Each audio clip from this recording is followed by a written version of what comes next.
আপনি এই চাকরি বাকরি ছাইড়ে দিয়ে এই কৃষিকাজ শুরু করলেন, ঘটনা কি কোন তো একটু? বর্তমানে দেশের পরিস্থিতি ভালো না, এই জন্য কৃষকের এখন বর্তমানে পরিতের দাম কত জানেন? 800। 800 টাকা? আর ফুলবেলা করলে 1000। আমি তো এই একটার পরের তে লাগিয়েছি, এই সন্ধ্যা পর্যন্ত 800 টাকা। তো ব্যাংকের চাকরিও তো ভালো, চাকরি বাদ দিয়ে আপনি এই বাদ দেই নেই, কৃষিকাজ ওই শুরু পার্ট টাইম ছুটি টুটি নিয়ে আন। বর্তমানে ব্যাংকে তো হাজিরা দিল 300 দেয়, আর এখানে হলো 800। মানে সংসারের চাপে আছেন তো নাকি? প্রচুর চাপে, হ্যাঁ, প্রচুর চাপে আছে। তা ভালো। আপনার মতো সবাই যদি এরকম চাকরির পাশাপাশি একটু মাঠে সময় দেয় তাহলে কিন্তু অনেক উপকার হয়, বুঝছেন? আমাদের বাংলাদেশের সমস্যা বুঝছেন, যারা চাকরি করে যে মাঠে কাম করে না, কয় যে আমি চাকরি করি, করবো কে?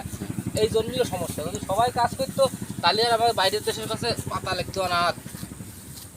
তাহলে জোন কত করে যাচ্ছে? হাফ বেলা 800, আর 800 টাকা? ফুল বেলা হলো 1200। মানে ভালো বুঝে আছে, আর আমি হলো উন্নত মানের জন্য তো, যার কারণে দাম বেশি হয়। আচ্ছা, ওই আর যারা চাকরি বাকরি করে তাদের জন্য কিছু বলেন। যারা চাকরি করে তারা অবশ্যই আমার মতন এরকম আগায় আসেন, নিজে ধান লাগান। ধান কি ওই মানে চাল কাটিয়ে সে কোন করিয়ে সেই চাল খাওয়ার চাইতে নিজে লাগানো চাল খাওয়া সবচেয়ে ভালো। নিজে উৎপাদন করে এগুলো খুব ভালো। এই ধানের পাতা দেখতে না কত সুন্দর একটা ব্যাপার স্যাপার।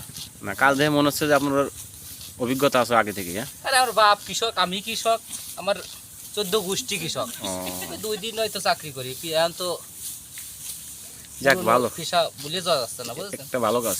ঠিক আছে, ধন্যবাদ। হ্যাঁ।